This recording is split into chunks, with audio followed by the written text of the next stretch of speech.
Boa tarde, Minas. Play Minas de novo aqui, em Barbacena. Tá rolando um campeonato de Valorant ali, tá bem, tava emocionante, agora estamos 8-4. Eu acho, não sei, né? A equipe ali começou empatando, mas você tá querendo saber como é que funciona esse campeonato? Só acessar o site lá, playminas.com.br, entra, não paga nada, vem aqui para conferir esse campeonato dessa última etapa do nosso evento aqui em Barbacena. E eu estou recebendo o professor Eduardo aqui. Boa tarde, professor. Tudo bem com o senhor? Boa tarde, tudo bem com você? Tudo certo aqui. Feliz pelo Play Minas aqui em Barbacena, né? É um evento, né? O maior evento itinerante games do Brasil. Está acontecendo aqui no nosso quintal de casa, né? Então, assim, orgulhoso também, né, professor? É um fantástico evento, é uma oportunidade muito bacana para as pessoas conhecerem um pouco mais sobre os jogos, né? Eu também estou gostando bastante. E a gente tem aqui também robóticas, né? Hackathon, entre outros assuntos voltados para a tecnologia que cada dia que passa, quem não está consumindo esse tipo de conteúdo tem ficado assustado, né, professor? Porque principalmente a robótica, né? Assim, é uma área na qual tem uma evolução bem acentuada e é legal ver Minas fazer parte desse processo de evolução da robótica. Hoje, o mercado de robótica para Minas Gerais, como o senhor tem enxergado as possibilidades e oportunidades? A gente tem aí dois grandes campos, se a gente for pensar. Um da robótica que é para indústrias, para serviços, né? E tem o da robótica educacional também, são os kits educacionais.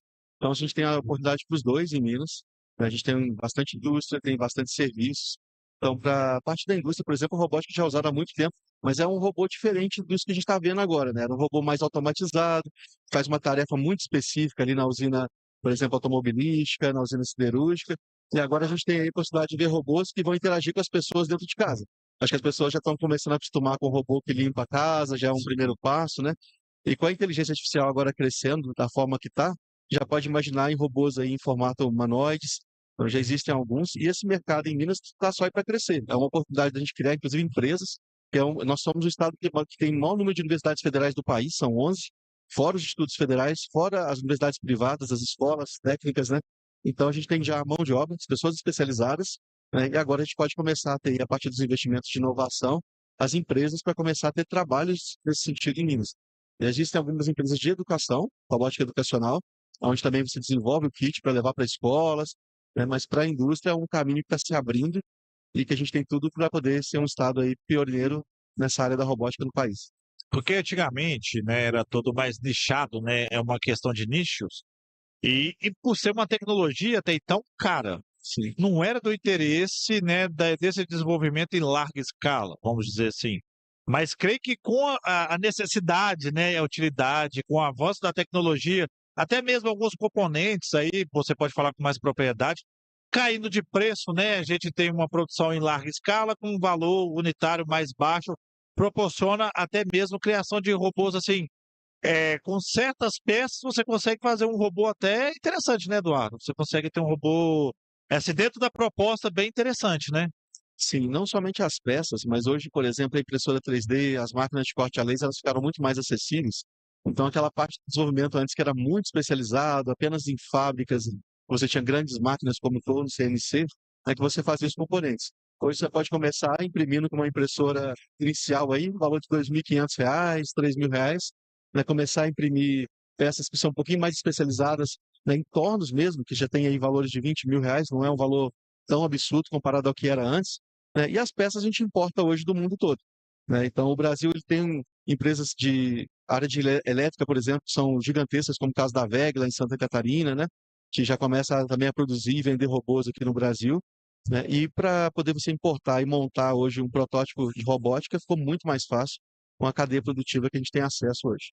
E a questão da robótica, hoje a gente tem a oportunidade, vou até pedir para a gente mostrar a imagem para a galera que está em casa para acompanhar.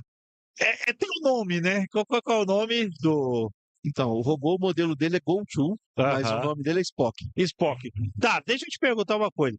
A gente pode identificar esse robô como um cachorro, como um pônei, até fazer é um pônei. Eu não sei, cachorro, porque a questão da pata, né, é bem diferente, né, de um cachorro convencional, normal.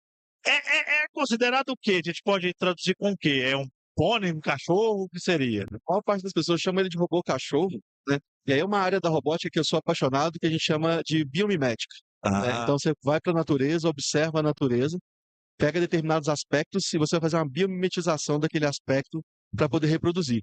Só que a gente é feito de músculo. sim. Então, o nosso movimento ali, as nossas juntas têm alguns graus de liberdade, que a gente chama, né? Os tipos de movimento que são mais variados. Quando você vai fazer isso num robô, normalmente o que gera movimento em um robô é um motor que está girando. Então, você tem que conseguir fazer com que aquele movimento mais biológico seja adaptado a partir do movimento de um motor que gira. Então, se a gente olhar para a patinha dele, por exemplo, a gente vai ver que existem tendões de aço, de Uhum. cabo de aço, mas tem um motor girando e puxando aquele cabo de aço para fazer um movimento semelhante ao trote de um animal, quase de um cavalo, né? De uma cabra. Sim. Mas ele é um híbrido de vários tipos de movimento. Ele não tem o movimento exato de um animal, mas se inspira em um animal. Entendi. Então, assim, a gente pode entender que. Vou dar um exemplo aqui, para quem não tá. O ornitorrinco, né? Vamos dizer assim. Ele pode ser identificado como vários. Assim, a ideia é mostrar como é mais maleável, mais tranquilo de controlar ali. Ele cria esses movimentos musculares, né?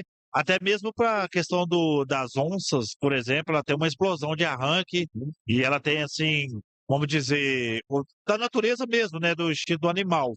Então ali a gente está mostrando, tem uma câmera também, né, professor, que a gente consegue ver a percepção do cenário, você controla no celular e ele faz alguns comandos, né? Por exemplo, quais são os comandos que ele tem ali para fazer, por exemplo? Se a gente pedir um comando para ele fazer.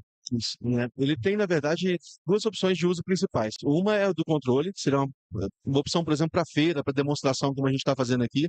Então, ele já vem com alguns comandos pré-gravados do fabricante dele. Então, ele pode saltar, ele pode fazer coração no ar, com as Coração. patinhas da frente, que o pessoal gosta, né? Ele dá a patinha, ele consegue dançar, ele corre, né? Ele faz até rolar no chão também, ele rola, Ele né? Dá para também? fazer.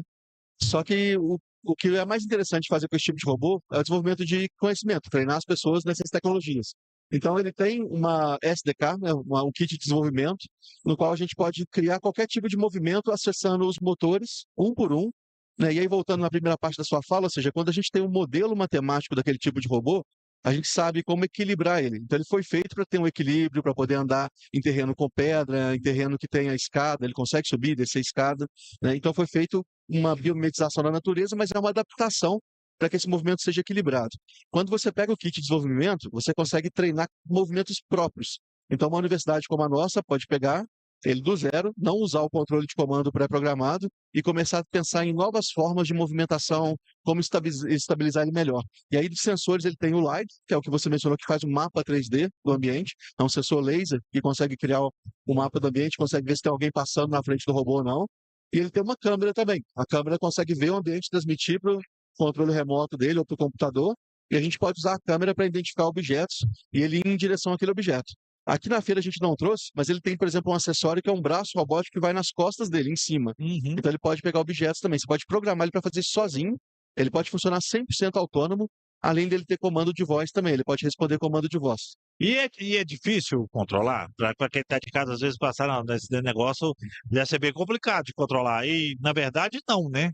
No controle remoto, não, é mais tranquilo, Ah, porque ele já tem ali um joystick como se fosse o de videogame. Você tem sim. como comandar ele para frente, para trás, para o lado, para o outro, andando como se fosse um caranguejo, Uhum. e tem um segundo joystick ali que você faz ele girar, né? Agora, você tem que só tomar cuidado realmente do público, né, para poder fazer os movimentos, mas quando você pega para desenvolver mesmo o seu software, aí já é mais complexo. A gente usa linguagem de programação, né, que a gente trabalha na universidade, como Python, C++, e ele usa uma plataforma que chama ROS, que é uma middleware, quer dizer, conecta como se fosse um middleware, onde eu posso trazer a comunicação entre o sensor, o controlador, os motores das patas, como se fosse um WhatsApp, vamos dizer assim. Cada um deles Aham. Tem joga uma função. mensagem, Ah, tá. comunica entre si, e você pode fazer ele comunicar com outros agentes, como um computador de controle, né, como uma joystick, como a gente mencionou, e o próprio braço robótico que vai nas costas dele, usando a programação a partir do ROS. E a gente, né, eu entrevistei ontem também o pessoal da Texeus, e eles falaram de Python, né? Mais uma vez, que é uma linguagem de programação, para quem não conhece, né? É uma linguagem de programação que é bem usada hoje. O site da Globo.com parece que utiliza ela também. Tem bons sites utilizando ela. Então já é, né, professor, um outro caminho também, além da robótica, que é a programação, né? Sim. Que é uma área que precisa de pessoas capacitadas tem salários bons, né, professor? Tem salários, assim, Pythons que eu já vi vaga de 7.000, 8.000 reais. É um excelente salário. Com certeza. Hoje a programação ela é usada, como você mencionou, desde as páginas web até você fazer a programação, por exemplo, de uma geladeira, de um forno, que hoje vem ganhando inteligência. Então, toda vez que você vê um equipamento que ele tem um display ali que começa a ter funções, a gente vai nessa programação do sistema embarcado que a gente chama. Você pode usar Python, né? Pode usar Python para a parte de web, pode usar Python para programar a inteligência artificial. Então, é uma linguagem que se tornou bem versátil e ela é um pouquinho mais simples do que a maioria das linguagens de alto nível que são semelhantes a ela. Então, mais fácil um pouco que Python seria apenas linguagem de programação visual, que são os bloquinhos, que inclusive as que a gente trabalha muito na robótica educacional com as crianças e adolescentes antes deles passarem para as linguagens como o Python. Mas o Python é uma linguagem natural que já dá para começar desde as equipes, como você mencionou, o pessoal aqui do SESI Senai, até né, qualquer tipo de projeto para a indústria. E essa programação é bem, assim, fácil, né? Bem intuitiva ali. Parece que o Python corrige algumas coisas que antigamente você vai pegar em C++, .NET. Tem muitas a Java também, né? Não sei se utiliza Java hoje também, não sei como tá. Mas o Python, eu sei que ele tem uma demanda, estou até te falando isso, que as pessoas relacionadas à robótica, né, programação, todas falam de Python. Então é importante a gente atenar para isso, das oportunidades. E Python, sim, assim, eu conheço, sou analista de sistemas, eu conheço, então tô sabendo disso. Então é bom falar porque a gente vê as vagas que não preenche, né? Então é importante a gente até para os pais, de repente, para mostrar para os próprios filhos, até mesmo para poder seguir uma carreira. Sim. Que é uma carreira que tem mercado, né, professor? Tem bastante mercado. Inclusive, nosso curso lá de ciência da computação, a gente sabe que tem bastante demanda, né? Os alunos, mesmo antes de formar, às vezes já estão fazendo estágio ou trabalhando numa empresa no home office. Eles que é nem uma esperam área formar. que não espera. E é uma área que o home office está crescendo bastante, né? E a parte do Python, por exemplo, quando você começa a programar, ele tem uma facilidade em relação à indentação. Você coloca a indentação, ou seja, a distância onde o código fica, né, em relação à referência, já funciona como blocos de comando. Em outras linguagens, às vezes você tem que usar chaves, colchetes, né, e a própria questão de não precisar declarar uma variável, fala de que tipo que ela é. O Python já interpreta o tipo da linguagem, isso facilita um pouco. E aí, quando a gente fala de empregabilidade, por exemplo, tem a ver muito com habilidade. A pessoa desenvolver não só saber a linguagem, mas saber criar algo com ela, criar um portfólio. Então, quando você vai para uma plataforma como o LinkedIn, o pessoal olha muito mais hoje o portfólio que você tem, né? E aí é onde entra muita robótica nesse sentido das aplicações, porque você pega uma aplicação prática, pega a linguagem como o Python e cria a habilidade de resolver um problema usando a linguagem. Eu acho que isso é importante falar para o pessoal, que mais do que saber a linguagem, é a habilidade. Então, não adianta, por exemplo, eu saber todas as regras gramaticais de um inglês e não conseguir, às vezes, me expressar, falar, escrever. E aí a robótica e outras aplicações, como criar jogos, como a gente está vendo aqui no próprio Hackathon, né? Ajuda as pessoas a desenvolverem a habilidade que o mercado precisa. Eu acho que o Hackathon chegou no momento certo para tirar esse medo de programação. Porque a gente via, assim, na época da minha faculdade, igual C Sharp, por exemplo, né? Entre outras. Aquela tela sem aquele tanto de código variado, declarar função aqui dali, aquela coisa toda. Aí tinha muita gente que falava, não, eu não nasci para isso. Já largava, já desistia. E hoje, com as ferramentas que nós temos hoje, a questão de desistência, evasão, assim, diminui bastante. Porque já conseguimos encurtar isso. Eu acho que quando você pega, por exemplo, uma programação visual, ela não vai te dar, talvez, ali de imediato o conhecimento da linguagem que você vai estar utilizando no trabalho, mas ela te mostra como trabalhar a lógica, né? Então, acho que antes de decorar uma linguagem, ou seja, a gramática ali daquela C, do C Sharp, C++, é a pessoa entender como resolver o problema por meio de um algoritmo, essa sequência lógica. Então, por isso que a gente trabalha bastante, inclusive no Hackathon, aqui a gente trouxe o Scratch, que é uma ferramenta muito simples, bem visual, para poder os adolescentes, as crianças que estão aqui com a gente, começar a ver, nossa, com 4 comandos ali eu já consigo fazer o personagem ou a minha história ter um início.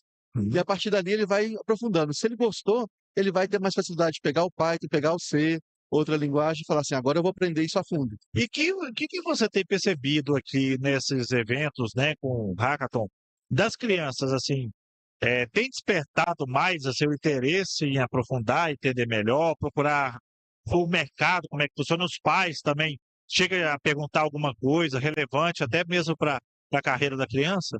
Sim, inclusive muitos pais começam assim, de olho, de longe, aí aproxima um pouquinho, aí senta na cadeira ao lado, começa a programar também. Fala assim, posso fazer em casa então com meus filhos. Essas ferramentas têm essa vantagem que são ferramentas abertas que a gente está usando aqui, né? Então, Acho que o principal, quando a gente começa a trabalhar num ambiente como esse aqui do Play Minas, é as pessoas poderem pôr a mão em algo que elas vejam que não é aquilo que elas imaginavam, que não é um bicho de sete cabeças, né? E aí os pais começam a perguntar, mas eu posso fazer isso em casa? Onde tem um curso? E quando eles descobrem que isso é online, é gratuito, tem uma ferramenta, tem uma comunidade de aprendizagem em volta, né? Eles percebem que é viável tanto para os filhos, até para eles mesmos, Sim. né? E dão oportunidades eles de começarem a experimentar. Então a importância do Play Minas é para isso, né, professor? Sim. Assim, a gente, com esse evento itinerante, mostrando a importância do cenário, não só de games, também que é um mercado bilionário, e o mercado da robótica também, né, que vem chegando junto com a programação. A importância do Play Minas é isso, né? A gente conseguir mostrar que são ferramentas de uso para qualquer tipo de pessoa. A gente aqui não quer o público específico aqui, a gente quer mostrar que são para todos aqui, né? A estrutura, ainda mais a estrutura que visa a formação de futuro de crianças, né? E o Play Minas, a gente tem muitas pessoas aqui que querem fazer o que elas já costumam fazer em casa, jogar no celular. Então você traz isso como um chamariz, as pessoas estão aqui vendo os jogos, né, aproveitando essa oportunidade também. Aí de repente dá de cara ali com um hacker e fala assim: ah, posso experimentar como criar algo? Pode. Né? E aí ao chegar ali e pôr a mão na tecnologia e falar assim: nossa, eu fui capaz, né, você percebe que abre um universo de possibilidades. E é legal enfatizar uma questão que mesmo que a pessoa não vá trabalhar com jogos ou com robótica, hoje você pode usar a mesma tecnologia, a mesma linguagem Python, por exemplo, para criar um sistema de automação para a área rural, comercial, residencial. Você pode criar, por exemplo, até fantoches interativos para a parte de arte. Inclusive, agora na OBR, tem 2 anos que nós lançamos aqui no Brasil como categoria da OBR a robótica artística. Então, você reúne gente da arte, do design, da dança, do teatro, com pessoas que querem programar. Às vezes a pessoa não vai viver de programação, mas ela pode se expressar usando eletrônica programável, criando uma parede que muda de cor, criando um cenário que vai ali ter um letreiro, e ela não é especialista em programação, mas ela aumentou a capacidade de empregabilidade dela em outras áreas, porque agora ela usa a linguagem da programação e da eletrônica como uma forma de criar algo. No LinkedIn já vai ter algo diferente, né? Que a Com partir do certeza. momento que a gente vai ao mercado procurar profissionais para recrutar, de repente você vai. Essa oportunidade de gerar telão aqui, intuitivo, isso é diferente. Eu quero ver como isso funciona. E acaba forçando também, no bom sentido, tá? Forçando outras pessoas a se aprimorar mais, entender como funciona. E a evolução é isso, né, professor? Quanto mais um vai querendo, né, graduar, crescendo, as pessoas vão acompanhando também, porque não pode ficar para trás, né? Aí a gente tem que entender, por exemplo, que a maioria dos países que já desenvolvem tecnologia, que tem uma sociedade mais digital, a programação é parte do currículo. Né? Então, eles veem que, além de saber ter o letramento, né, alfabetização, saber trabalhar ali com o básico de usar o meio digital, agora as pessoas precisam se expressar de forma digital. Então, programar não é só criar alguma coisa. Eu vou me expressar naquele mundo que é digital, e eu preciso entender aquela linguagem. Né? Então, muitos países já entenderam isso como mandatório.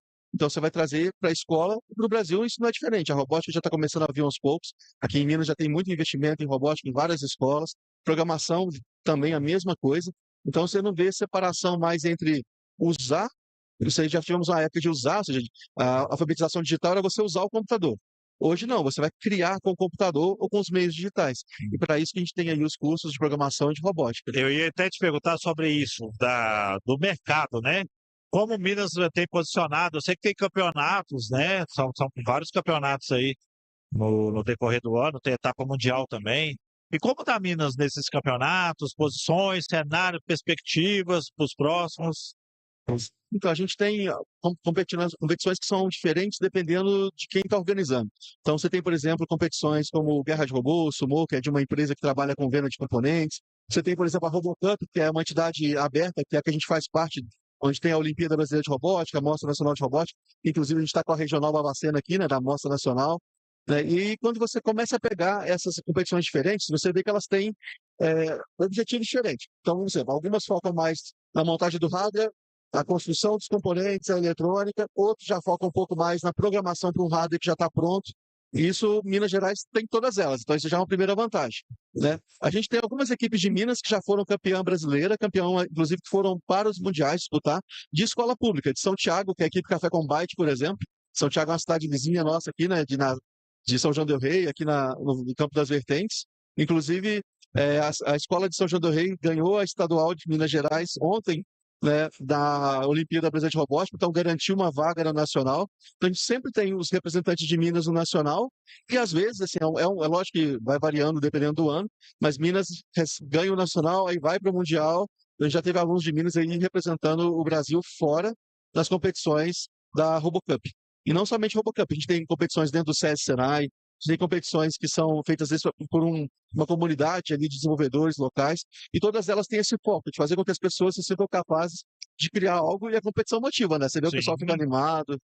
E mundialmente falando, a gente, né, tendo esse mercado, né, gigante. Quais são os países hoje top referência, top um, top 2, top os que nós temos que olhar assim com atenção e inspirar, buscar inspiração para quem sabe ser melhor, chegar próximo a eles aí no mundo hoje. Da robótica industrial, né, a gente sempre teve aí Alemanha, Japão, né, são como referência Estados Unidos na construção daqueles robôs que são automatizados.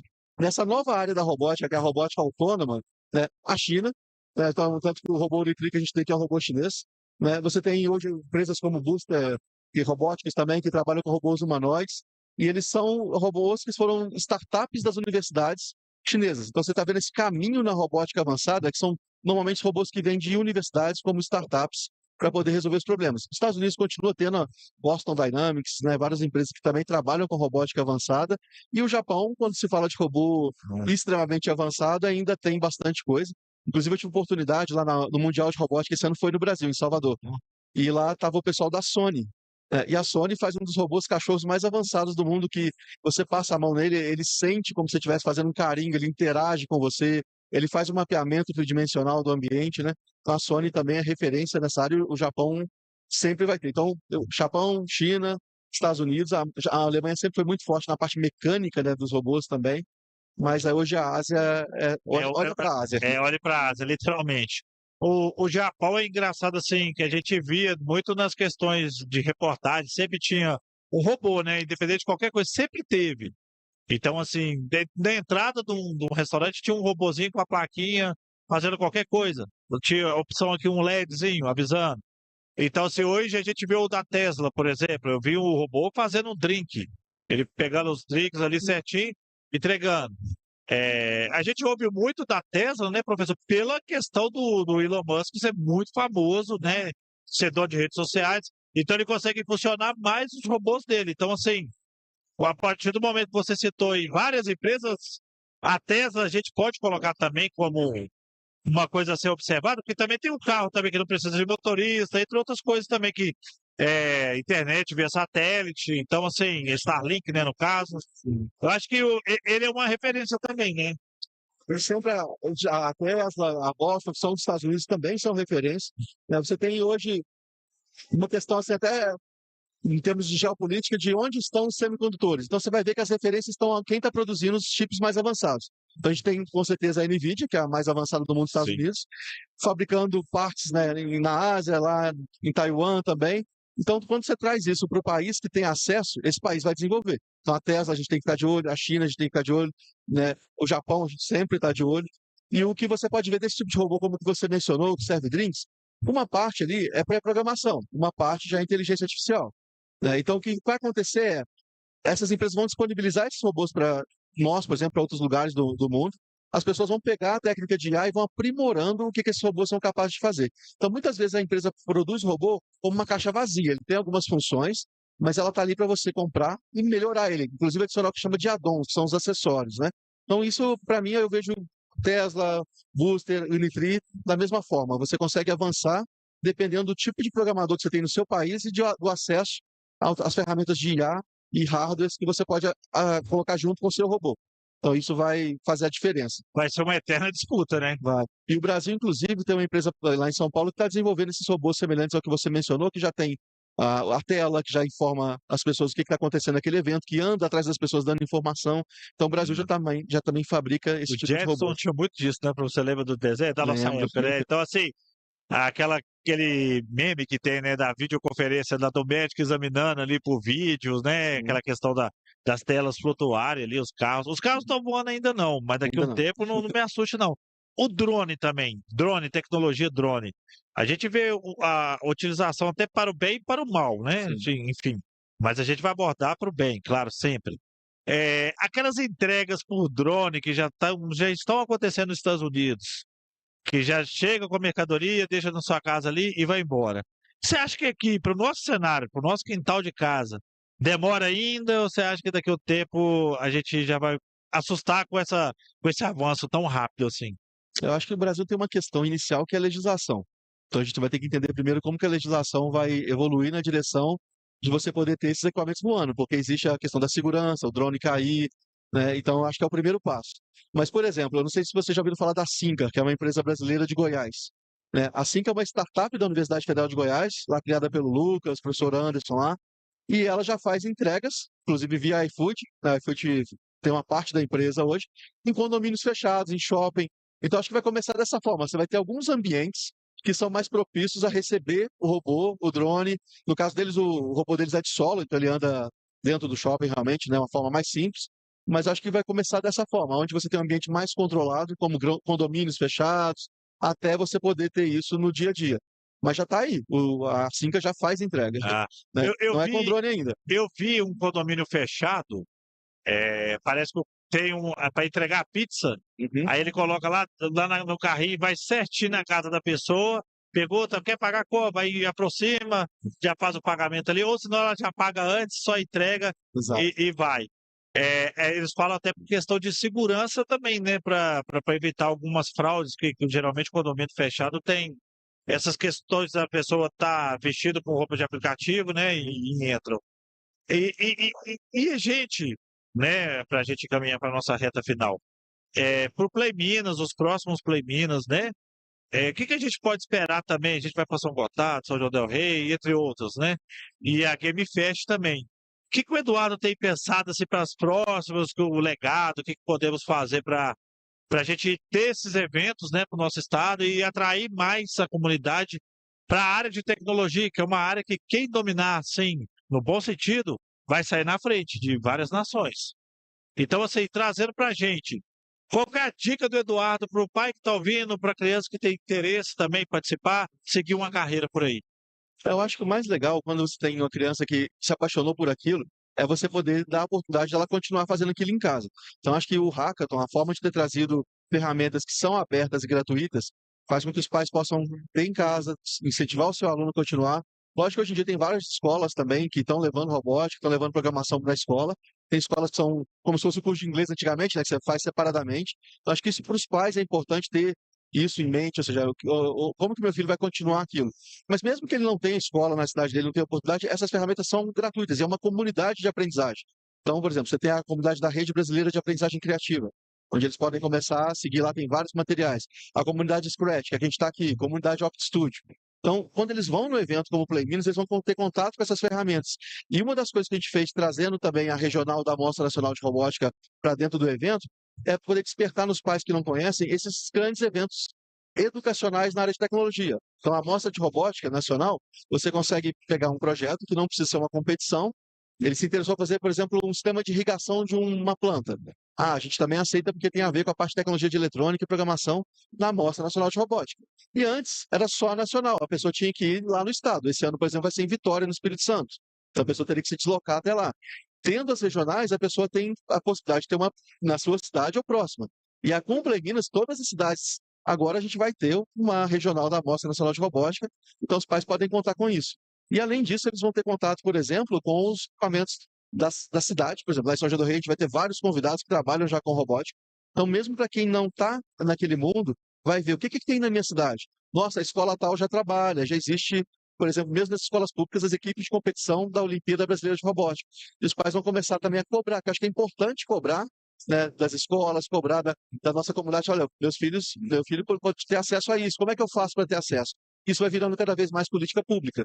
Então, acho que um dos legados do Play Minas é isso, é não é só mostrar, mas construir uma consciência nos pais, na comunidade, que, olha, isso é importante, não é tão difícil de conseguir, e a gente pode ter aqui na nossa cidade. Porque a robótica assusta no início, né?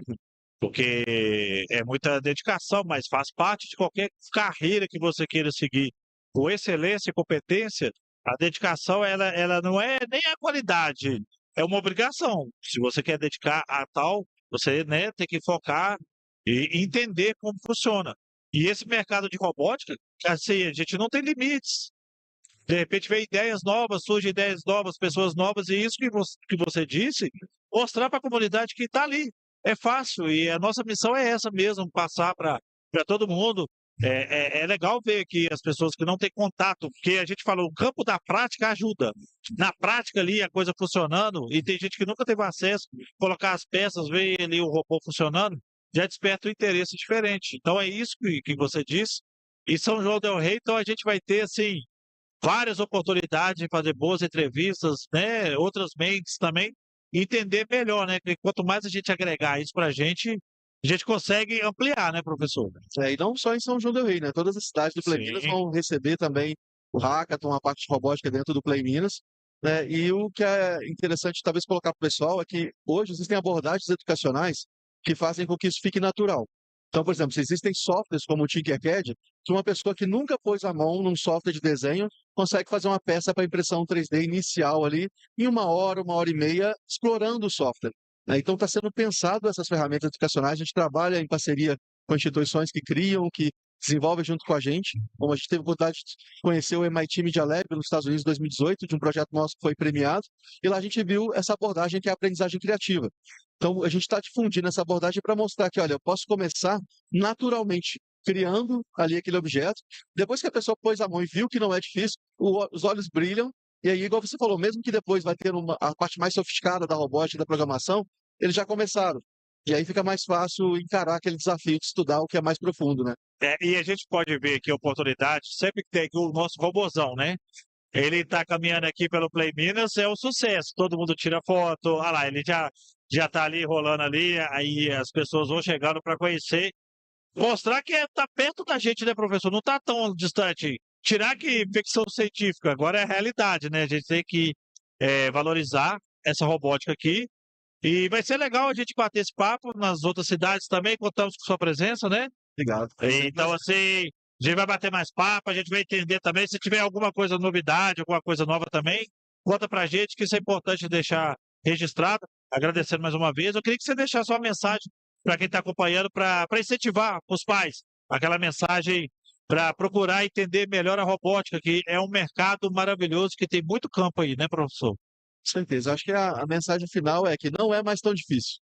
Hoje tem muitas ferramentas realmente, tem muitas oportunidades, e se eles têm interesse de ver os filhos fazendo coisas que vão fazer parte da mudança do mundo, esse é o momento e o Play Minas é o lugar para isso. Bom, Eduardo, muito obrigado. Vamos voltar aqui para o Play Minas, né? Tá rolando o Play Minas aí da galera aqui em Barbacena. A gente tá chegando na reta final, o campeonato ali rolando. Deram uma pausa, né? Que os meninos foram descansar. Tem estratégia de equipe, viu, professor? Deve estar discutindo ali para poder virar a partida ou quem sabe ganhar. Isso é legal. O Games faz isso, né? Consegue ter essa inclusão também, que é importante. E a nossa missão aqui do Play Minas, muito obrigado mais uma vez. Daqui a pouquinho a gente está de volta, sem quebrar o microfone, senão não volta. Mas daqui a pouquinho a gente está de volta aqui no Play Minas em Barbacena. Fica ligado, a gente vai trazer mais entrevistas, viu? Tchau.